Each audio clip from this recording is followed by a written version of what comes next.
Hey guys, welcome back to another episode of PRO632 Radio. Today we have the women of PRO632 Radio. We got Nicole Liberty and Pdra Jarvis. Hey, thank you for joining us today.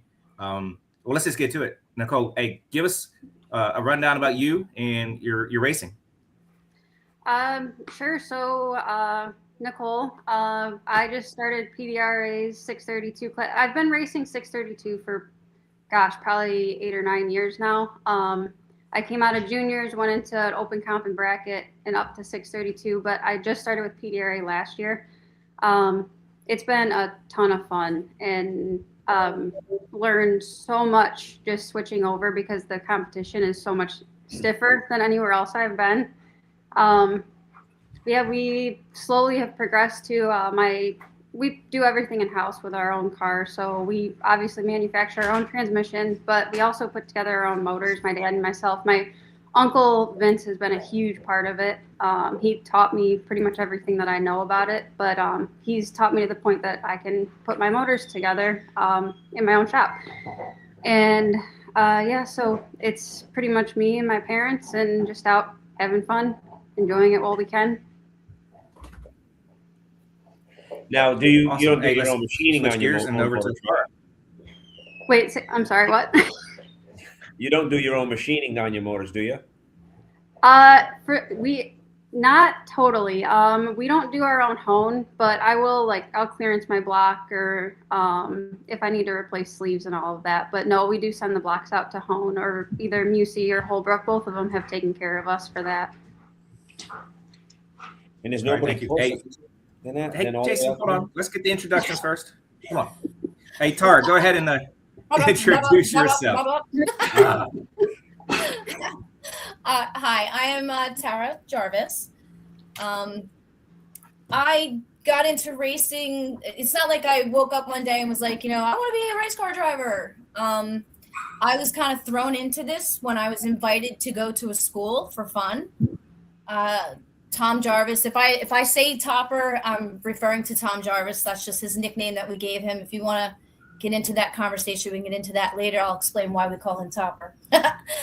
But so Frank Hawley's school is what was going on at that time. And Tom Jarvis had asked me if I wanted to be a part of a bunch of girls that were going out to see if they could get certified because Frank Hawley wanted to get more women involved in the sport of racing. And on multiple occasions I said, no, that's not what I want to do. I don't want to do that. I wasn't in a good headspace at the time.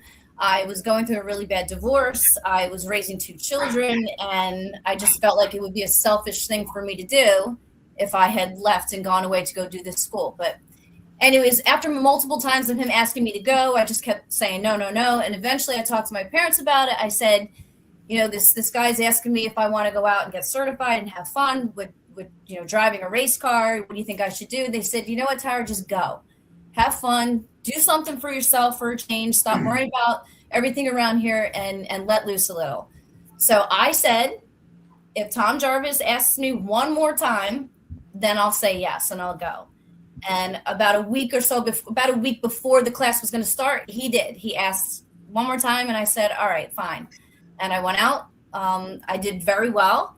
I was certified. I wanted to go to get certified in the rail car, which I did. It did very well. And then on that same weekend, since I did so well, they asked if I wanted to get certified in the door car, which I did. So I left with Pro Gas and Pro Comp on the same weekend, which was exciting for me. I had a great time doing that. So that's how I got my start in racing. Thrown to the wolves. Did you like the classroom part of Frank Hawley's? Yeah, actually, even before I went, I downloaded all the information that they provide for you online. I was going through, all the procedures because, like I said, I've never done this before. I've only done, growing up around, race cars like Atco Raceway, New Egypt, Englishtown, Wall Stadium, places like that. But I've never known really what goes into racing and what you're supposed to do behind the wheel. So I wanted to make sure that I was really prepared going there. and I took it very seriously. I mean, I was literally sitting, I remember every night laying in bed, going through my head the procedures. What do I do? And, you know, moving my feet and not knowing if I was even doing any of that right. But apparently I did all right. But he was had a lot of information that he provided, his stories that he told stuck with me, things that I still use to this day that he taught me. So yeah, very informational being there. I'm a graduate of the class also. Okay. I took a break in 03 and came back in 23. So I went and took just for a refresher, and I had to re-up my license. So I went, and actually I was fortunate enough that John Foster's daughter sat in with us in the classroom part, because there's just so much taught in the classroom side that you ain't going to get anywhere. Right. He did a lot of stuff at Florida State University with body mechanics on clutch pedals and liberty. Nicole, you would love to go there and just talk to that guy, because what he goes through on clutch pedal pressure and what they studied at the college, because he had free use of it, and what they learned. He spent a lot of time with Greg, whatchamacallit. I'm tough on names today. Not just today, every day. Yeah. The Hendricks guy. Oh, the pro stock. I never. Are you talking Greg Anderson? Yeah, he spent a lot of time with Greg Anderson. Thank you. Spent a lot of time with Greg Anderson going over clutch pedal pressure and reaction time and free air and all that stuff. So it was, and he just remotely talks about this stuff through the class. You can actually go, you can go back for a refresher if you wanted to, but you can just go sit in a class. I think it's like $600 just to sit in a class for 2 days, and he teaches you more about you than the car. That whole school is more about you than driving a car. You know, he picked on me. The biggest thing he picked on me about was I wouldn't 2-foot the car, because I'm used to driving truck with a clutch. So my other foot was just hanging out there doing nothing because there's no pedal there for me. So I'm like, okay, you know, and he caught it in the car. He said, like, why do you always do that? I'm like, someone else goes, he drives truck. And I was like, yeah, I do. And at the time, so, but no, it's a good thing to go through. And like I said, I would go back. I'm kind of upset that he sold it to IHRA, because I just don't think it would be the same anymore. You know what I mean? I'm an old guy, so I hate change. I can't stand it. And I look at that, I go, oh man, that's just, I don't know if that's a good move or a bad move, you know, getting rid of, selling that business off. That guy, I think his name is Jimmy's the guy that I had in the door car. And believe it or not, those cars, the door cars are built by Chassis Engineering. Way back when. And they, don't roll your eyes over there. I see that, Tara. Oh, did I do that? Yeah, you did. But they drive like a dream car. I mean, you're only going 920, but they drive really nice, you know, for that. But other than that, you know, Frank, he actually met us out at Bradenton for one-on-one. He met us out there, and you know, being outside of the classroom helped me through some things at that time there was helpful too. So, I mean, I don't know if he still does all of that, but he's getting old.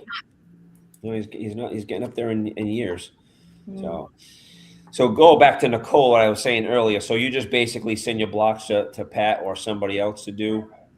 Yeah, we've got so we have one block that we have been working with Pat with. He's been helping. He is friends with Dad, so like, even though we're doing our own motors, he is helpful. Him and my Uncle Vince are also friends, and so but he's got one block that we have him handle, and then that's a whole kind of new thing for us. Mid-season last year we started dealing with, and then our other blocks we send out to. We've got a local guy, Chris Holbrook, runs NHRA. Oh my gosh, the Factory X class. But he's a really good engine builder as well, and I can just drive my blocks over to him and drop, like, he's 30 minutes from us, and he does a good job. How far are you from Chicago? About 6 hours. That far? Yeah. I have a guy in Chicago that's got a brand new machine shop. Okay. He does basically he does 2 motors for 1 boat, and that's his job. Okay. But he has a couple $1 million facility that his boss built him. He's an engine builder from way back when. Started in Massachusetts, and he went to work for the same boat company I did, and then he went on his own. With my customer Jim hired him, and they do that factory billet racing, which is that offshore boat. Okay. And he's actually my tuner on my car. But if Jim allows it, which I think your dad and Jim would get along great. Jim owned Guy Marie. It's Guy Marie. It's a machine shop. 250 5-axis CNC machines. Wow.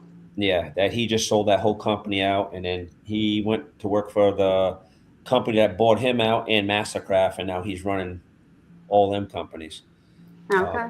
He's big on machining billet.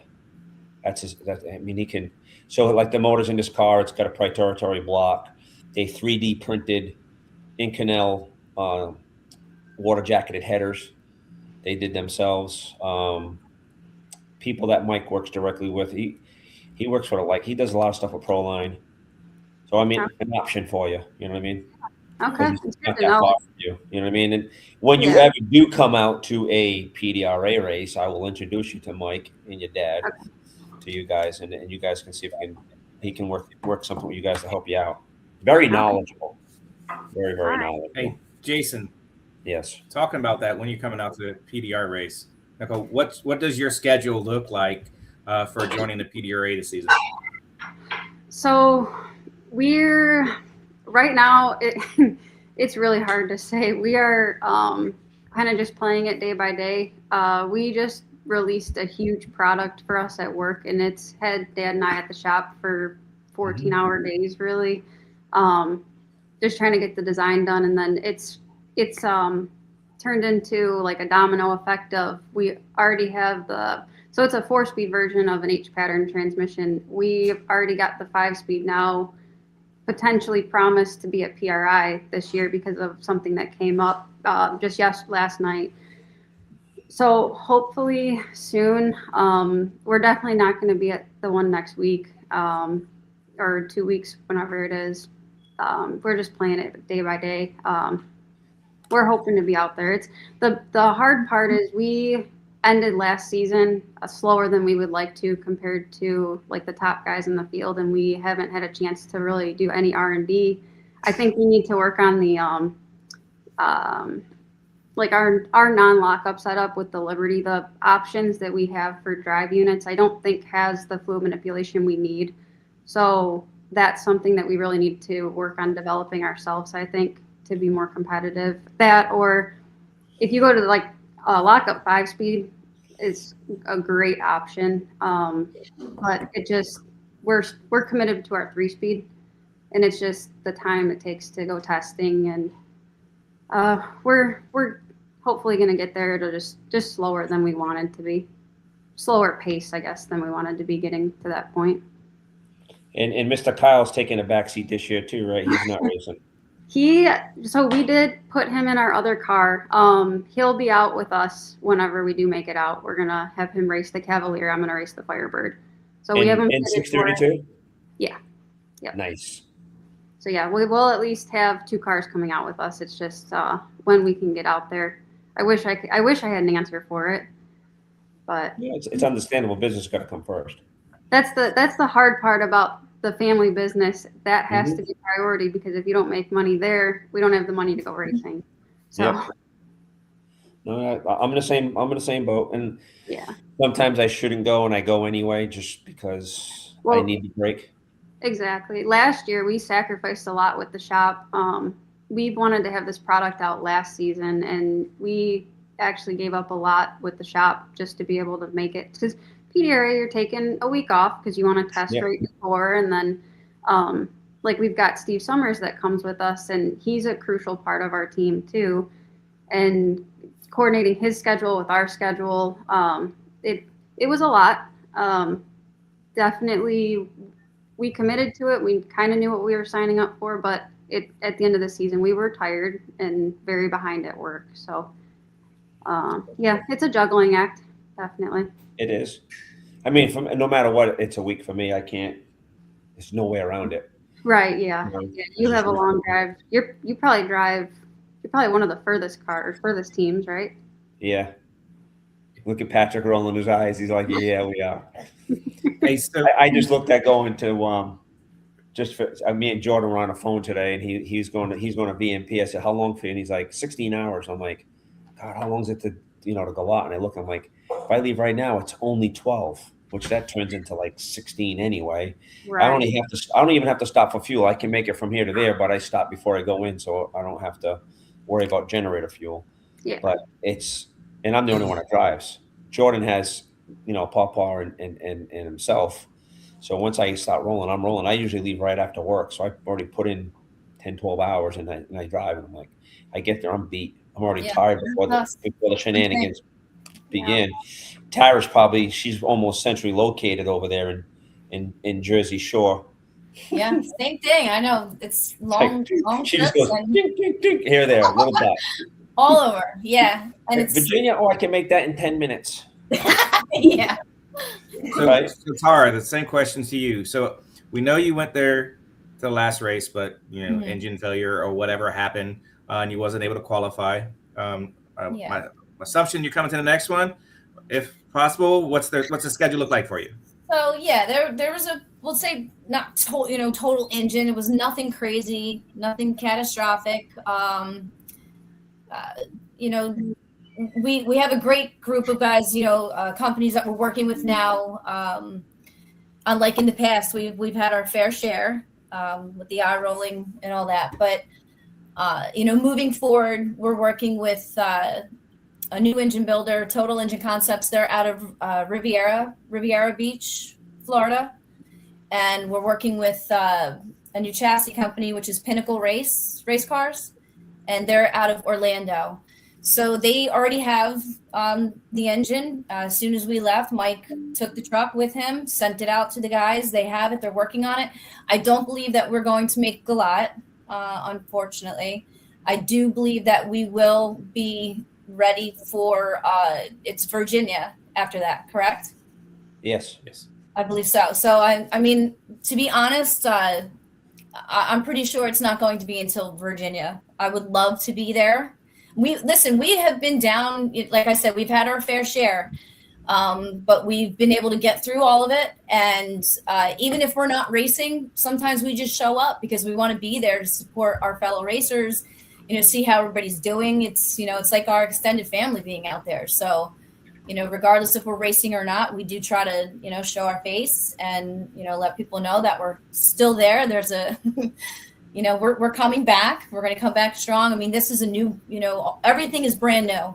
So, we didn't even want to go to the race without testing. We tried 4 times. We went out to Orlando the first time. We got rained out. A few weeks after that, we went back to Orlando again, got up to the line. The second I got up there, boom, and you see that one little drop and they're throwing your ass off the track. Had to leave. And then torrential downpours came. We got rained out of that one. And then, Mike Oldham, he said, we are not going without testing. We're going to get this right. We got to make sure everything's good. And we set up 2 more testing sessions after that out in Orlando, and our flights were canceled on both occasions. So we did the best that we could to try to test before we got to Darlington. We did not want to show up there and do that. We did get a couple, good, starts to go, like down to the 60, just shut down. Let's just see what happens. That's what I did. Whatever they tell me to do, that's what I do. And unfortunately, we had happen what happened. And I didn't stay in it either. You said I stayed in it, Jason. I didn't stay in it. Hey, I only replied what somebody had said to me. Yeah, no. I left off the line, and then all of a sudden, and like you said, 4 seconds. Like it seems like obviously it's like that, and everybody reacts differently within those 4 seconds, whatever you're doing. But I just heard it pop, like made that pop and let off. pulled over and sat there and waited for the ride of shame. Right. Down in the track. So Mike I was going in conversation with Mike at the beginning of the week, and he said you guys were going to make Galad. That may have. I mean, maybe things have changed. You know how this goes. I mean, maybe the guys are on it and they've got it ready, and maybe we will be there. I'm gonna. I just show up. I get there. I get in the car, right, Nicole? We just show up, hop in the car, and go, right? No, listen. I've seen Nicole doing her own valves one day. I was like, I know. that Listen, girl's working on her own car. She's doing her own valve job. I'm like, holy shit. We do all that too. Listen, I pulled many transmissions, ripped motors out, changed converters in between. In between running. I know all about that too. I mean, there were times when it was just Tommy and I. That was it. That was our team. Fortunately, we have Mike, and he's got, like I said, he's got these, this great group of guys that are now helping us and moving forward. So I stand corrected. I stand corrected. I read wrong. He did say both trucks in Virginia. Okay. Yeah. He said you heard a head gasket, nipped ahead, fell pro LMS gasket between cylinders 3 and 5, which is common, and both trucks in Virginia. So is the other truck going to run Top Sportsman, or is it going to run in 632? No, it's not running 632. Okay. Probably Top Sportsman. I got to talk to Mike and see where we're at with that. Yeah. That was an awesome little truck. A lot of power to that truck too. That's where I got my seat time. Right. Yeah. I was very thankful for that as well. The 632 crew just let me run that truck and get some seat time with that for quite some time until we got the other motor back. So I got a question for Nicole. Maybe you can clear some air on some stuff. What is the big rule change difference between Milan and PDRA? There's a couple things. So the weight actually is very close going from PDRA. We asked them to keep the weight the same. I think it might be 25 pounds different from PDRA to Milan's 36 jet. The biggest difference, and I've tried to fight for them to change this so that way PDRA cars can go to both, but the tire size. They have it limited to a 34.5, so a 36-inch tire can't race in it. I've tried to tell them if they want to put a penalty on it, just something, allow those cars to come over without having to change tires. They have yet to do that, but that's the biggest thing is the tire size. Weight-wise, you're going to come over there and pretty much weigh the same thing. Okay. Because I get some phone calls and people like, why can't we race, the Milan, schedule, rules. And I'm just like, I'm not a rule maker. You know what I mean? We do a live stream. That's what we do. And Sure. you need to talk to people. And I'm like, no matter what we change the rules to, only a certain amount of people are going to show up. Yeah. Oh, yeah. And The other it's a certain group of people, and that's just it. You know what I mean? Yeah. The other thing with Milan stuff, they allow a 44 jet and a multi-system, and then true unlimited. So the PDRA guys coming over, it's easy for them to come over and fit in, but the Milan group to pull them out and go to PDRA, most of them aren't single 36 because they, I'm not going to say it's easier to have more nitrous, but it does give you more. Yes. Don't hide it. It's easier. Yeah. They just have to, they don't have to worry about cutting as much weight on the car. Yeah, it's easier to go faster. I'm the only car that comes out, or there might be one other car that comes out there with a single 36. Probably Doug. Yeah, it would be Doug. Yep, he's the only other one, I'm pretty sure. So that is the problem with me trying to drag those guys over is they don't have their motor set up for it. And a lot of people have learned that we've all learned in the last year or so, you have to have X compression, cylinder pressure, blah, blah, blah, blah, camshaft with a 36 to go as fast as we're going. Oh, yeah. And if you take that, in my opinion, and I'm not an engine builder, but in my opinion, if you take those combinations that are really fast on the single jet and you try to stick more in it, we're going to blow up. Yes, you It will. won't. It won't take it. Yeah. No, it's so when some people wanted the 44 or 43 jet, and I'm like, yeah, no, that ain't gonna work for me. Because Daryl's already going, no. You know what I mean? We got to change pistons, and I'm like, really? We just bought those. You know what I mean? Can we put We're a just gasket NA in? cars, Jason. We're just Huh? NA cars with nitrous, a little bit of nitrous. I get it. That's what it is at the end of the day. I mean, and what I do appreciate though is the people that do come over and they try it. They go, this is not as easy as everybody makes it look. And it's like, no, it's not. It's a lot of work. Yeah. You know what I mean? It's a lot of work. I thought I was in the clear. I mean, I went to tire test. I went down 3 hits in a row. I was good. 417s. I was like, we're good. Show up at the lot, break the transmission. Right? First hit in testing. I'm like, okay, what I got is not going to work. You know what I mean? It's not as easy as a Liberty as pick the case up and put some gears in it. And I'm like, what I got is not going to work. You know what I mean? And that just sucked for me. And then obviously, I'm going to say it. I ran over a brick in the middle of the goddamn road. I could not believe that when I saw your in-car video. Oh my God, I would have been livid. I'm sure I was you livid. were. Yeah. I was livid. I got a talking to before I lost all my patience. The guy that grounds me, he grounded me. So right now, like today, I think somebody, Billy Gibson hit me up. He goes, how's it going today, brother? He's always so happy and bubbly. And I'm like sending a picture of my front end and it's all black carbon and we're glassing it together. And I'm like, I'm not in a good mood today. Yeah. I'm just not.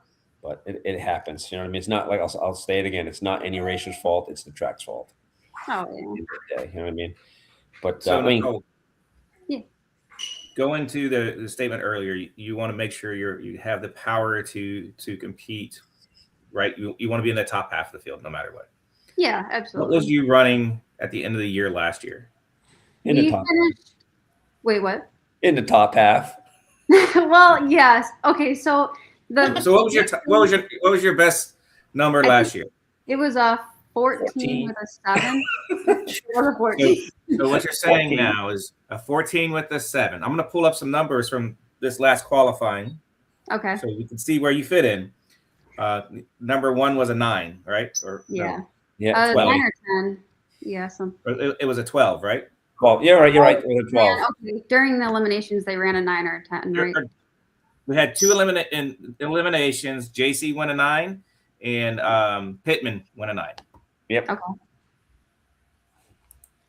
So I'm just saying. But I will say this: if anybody else on the screen watched Bros and Boosted, Jason Harris's program, they were talking about the rollout, the 60-foot, and the clocks, how far off they were.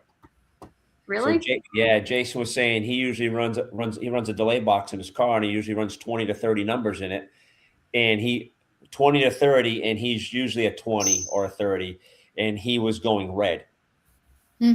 Oh wow. Yeah, and Steve said the same thing. He says he goes, I usually run numbers in the box, and the numbers I run, he goes, I was going 00. So, and Jason also said the 60-foot. His car can't run an 870 60-foot. It's good for like a 920. And he was 60-foot and 870. Yeah, okay. So that number was skewed. And he said some of the top end numbers were the same way. So basically, I think we're gonna find out come Galot where the class is at. You know what I mean? If we're in the same type of weather. Yeah. I think that and you won't be so far behind as you think you are. At least not as far as me and Tara are right now. Hey, I don't even have a car that's running, so I'm the farthest from this conversation. But if you would have run your best number, what you ran at the end of the year, you would have qualified number 2. That is a hard argument. It is. No, I do see what you're saying. So here's where my motors are at right now. I did tear down one of them. We just got one of the blocks. So we have two motors, not including Kyle's car, or the Cavalier. One of the motors is completely tore down. I just got the block back. So I could probably throw it together in a week and a half or so, just typical for us because we are used to thrashing. But the other motor, I took to World Cup. We tore it down. rehoned it, set it up for my spare for World Cup, put more nitrous at it, took less compression out, all that.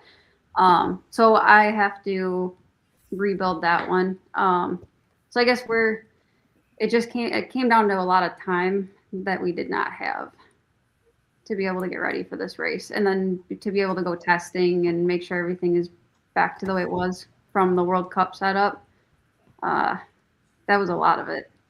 Well, you got to quit playing with the dog so much in the backyard and taking videos. More. Yeah, I feel like Priorities. everyone kept telling me, they're like, don't you remember a puppy is probably as much maintenance, not maintenance, but work as a child? It's maintenance. Yeah, Did you see the little devil I got? It walks on 2 legs. You didn't see that video? No, I didn't. It's comical. Really? I'm going to get off subject. In the background, somebody's We're supposed to watching be talking me. about drag racing, but this little rat, right? I call her Mexican Malinois, right? They don't make one, but she is one. I hear the scratching noise. I think it's the bird. It's not. I get up, I look, and she's hanging off the trash barrel trying to get to the chicken I just threw in there. So I get my phone and I take a video of it. Well, this gets better. She gets down, she looks at me, and then I go sit back down, and I can hear her again. And I get up, and she's digging, and she's on her back legs, and all of a sudden she looks over, and she looks right at me, and she's like, "Oh shit, busted!" And she walks backwards on 2 legs, stands there, and she's just looking at me, and she's like, "What am I supposed to do?" Right, type of thing, right? And she just and it's amazing. She's probably standing up like, I don't know, 30, 40 seconds on her back legs. Today we just caught her running on her back legs across the kitchen. Down here, what do we call those things? Jesus lizards? The ones that run across the water? I don't know what's going on in your house, Jason. No. Matt has them over by his house, and they're called Jesus lizards, and they run across the water on 2 legs. They make that little waddle thingy. And they run. Yeah. It's the same thing. God. So Josh Wall said Tyler Crockett could be your guy for a machine shop. I didn't even think about Tyler. He does a lot of boat stuff. So Tara, you're just about ready to go back together also, right? Yeah. You 2 girls will be showing up hopefully soon, sooner than later. Hopefully, you know what I mean? Yeah. I'm just going down our list of stuff that you said you wanted to talk about. And so far we said who's coming to Benson, Galat, or whatever we're going to call the racetrack now. The only one on this call is Jason. So have fun with that, Jason. What am I having fun with? The racetrack. Just make sure you're safe in the left lane, like I told you earlier. Be careful on the bumps. So Bobby Bladen's going to make it back. He found his problem. He'll make it back. I had Tara counted in on with us because I misread. So Carson's supposed to be back together. They got to. I talked to Chris, and he says they're working on it, and he should be there. He had a Canberra walkout on his. So everybody should be there that wasn't there before, except for Tara. Right. So 13 cars. 13 cars. We got 3 cars left in the race left over from Darlington, which is Jeff Melnick, JC Beatty, and Jeff Pittman. Pittman has the bye into the first round, and it's JC Beatty against 2 Greenbrier cars. So I talked to him. He was testing some stuff this week. Actually, they were already loading the stuff up to go test and then head down. So if he can get by Melnick, that's he gets by 1 Greenbrier car, and he's going to get another one. Problem is everybody's going to be set up for you're going to get 1 hit at the track.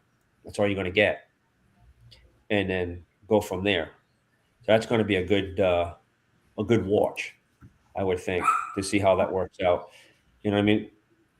I would say out of the 3 cars, JC is probably better than the other 2 getting off the trailer and down the track. Melnick probably has the most data out of the 3 cars, so maybe he can throw something in there and get down. And obviously Jeff has limited data because he just started racing that deal last year. And So I'll tell you, the Chevrolets were kicking the crap out of that Ford last week, or the week before.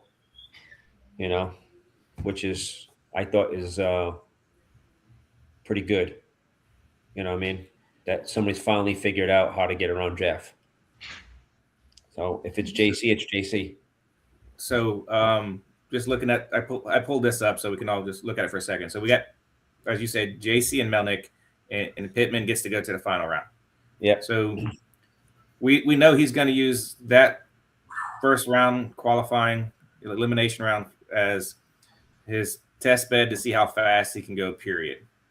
And of course, you have a racing / qualifying event for Jason and Melnick. So, ladies, between Jason and Melnick, which one do you think is going to go to the final? And why? How about that? Oh. We can't go there. You're going to make us go there right now? Hey. Yeah. You're on the spot. We should have been able to converse about this before. Then that wouldn't be any fun. No. I don't Back know. to the weather with Tara. You gonna pick? It's a 50-50 shot. You can't get it wrong. Well, I have a hard time. You want my pick? Well, sure. We'll go with Jason. I'll go with JC Beatty. I'll just say Melnick. How about that? Over Melnick. You're gonna go Melnick? Yeah. Okay. Why? Because you put me on the spot, and that's just what I said. I'm going with JC. I was not even saying anything. He went 09. He had several good runs at the last race. He's got a really good tuner. I mean, they both have good tuners. Both teams have a good tuner. But I think he's finally got a handle on it. And, I mean, he's got a really good car. And he's been putting a lot of time in testing. That's why I'm picking Beatty. So, well, when Nicole try to figure out who she's going to pick, I'm going with JC for the reasons being I don't want a repeat champion. I need somebody else to start the season off in the top. JC has, constantly on the last race, every test pass, I don't think anything was aborted.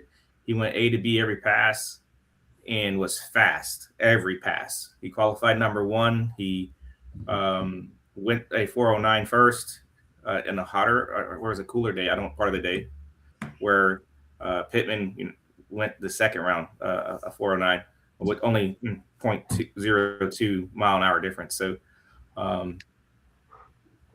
that's where I'm going at. I think JC is going to be ready and he's hungry for it. So if he doesn't do anything stupid on the starting line, I think he has the best chance of winning.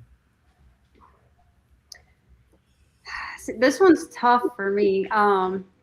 So yeah, because they're both you got 2 customers there. As I say, yeah, I have to go with Melnick because yes, I'm biased because of the trans, but I do know Beatty's got it in him as far as testing. They're very smart. He's very good on lights, but also the same thing with Melnick, and they have so much information behind that motor. I feel like it's going to be a really good race. But yes, I have to go with Jeff. The thing that helps Melnick also is because he races that top sportsman car, right? So he's got, and they're pretty close. Yeah. I mean, somewhat, right? So he's got an idea what the track's going to take, what it's not going to take. Whether he relates that back or not, I don't know, but I would think he would. Yeah. As much as he says, I just get it and drive, I have no say. I think he does relate back a little bit of information if he can. Yeah. It'd be a smart thing to do. Right. And then, that now you got 3 cars in that class that belong to Greenbrier. I think they had a temperate drive. That's an advantage for sure, especially seeing they're all fast cars, similar in nature to each of them, different engine combinations, but power is power. Right. Billy Gibson will make his debut with his son Cameron driving next week. They just got their motors ready for pickup, so they're probably just going to shoot for the best and put it in and show up and test. They're like everybody else. Other than that, I don't know if any other cars that are coming out in 632. There was Chrysler guys coming. I don't think they're going to make it. Andy Spurback is still a little bit far behind for getting his car fixed and done. But I think the other guy showing up with the other Mustang, Tim McGarry. He was in Galat, and he got super excited to the point where I think he wanted to go home right then and there and go work on his car because it was kind of like giving him the itch. Probably like Tara has when she shows up without a car all the time, and she's like, "Tom, I just want to drive." Right? Can we just drive? I just want to drive. She went from a person who didn't want nothing to do with racing to, right? It's like crack. You give it to them, you got to have it. The question to Brian is, hey, Brian, are you going to be racing this next race? Brian is racing. He is sitting in Tyler Berry's car. He's still sitting in the Camaro? Yep. So Billy just said the truck just left, headed to pick up the Bullet tomorrow. So that's awesome. Billy, how is the mouse treating you today, Billy? No one ever told me I'm going to see the mouse. I'm like, the mouse. We live here. We don't think about the mouse. Tara, you got anything you want to ask? I did not come prepared with questions myself. No, you never know. No. Do you think the truck has an advantage or disadvantage in the class? I mean, of course, I want to say an advantage. I mean, it's got a long wheelbase. We chose, no one else is running a truck. We have the only truck. Our one thing we always say is anybody can make a car go fast. Get a truck out there and make it go fast. And that's what our mission is to do. That's what we're going to try to do. So, right. Yeah. Nicole, you got anything? No, just hope I see you guys sooner than later. You think? I know. I like left last year and I'm like, I wasn't satisfied. I wanted to just keep doing better. And we ended decent. We ended with a personal best and everything. And but I still I wasn't satisfied with how we ended the season. And so I was prepared to come out and just keep pushing forward with everything that we learned now that we had some time to actually tear stuff down and work on it. And then nothing has really evolved. I mean, we have stuff in process in the background. We came up with something with our cam and a couple things, some stuff with hones and rings and all that, but it's not together and tested yet, obviously. Yeah, it's just, I don't know. Hopefully I see you guys soon. Troy Russell said better late than never. Yeah, I like that. Tell Troy to give Dad a call. Push him a little bit. Well, you just told him. Yeah, that's true. Yeah. I'm not good at that. We'll see if he replies to that. Right. Yeah. You got anything there, Mr. Patterson? Hey, I'm with you, Nicole. I wish I was on the racetrack already. I should have been on the racetrack last year, testing before we even came here. Or got here. So hopefully I'll get to the last 3 races of the year, depending on how everything works out. So, but all I got to say is thank y'all, ladies, for joining us tonight. I just want to make sure everyone knows racing isn't just a guy's thing. There's women out there racing, wrenching, designing, developing, all kinds of crazy things out there for racing. So it's an everybody sport, not a singularity in it. So thank you very much for joining us this evening. And till next week, we figure out someone else to talk to and another conversation. Jason?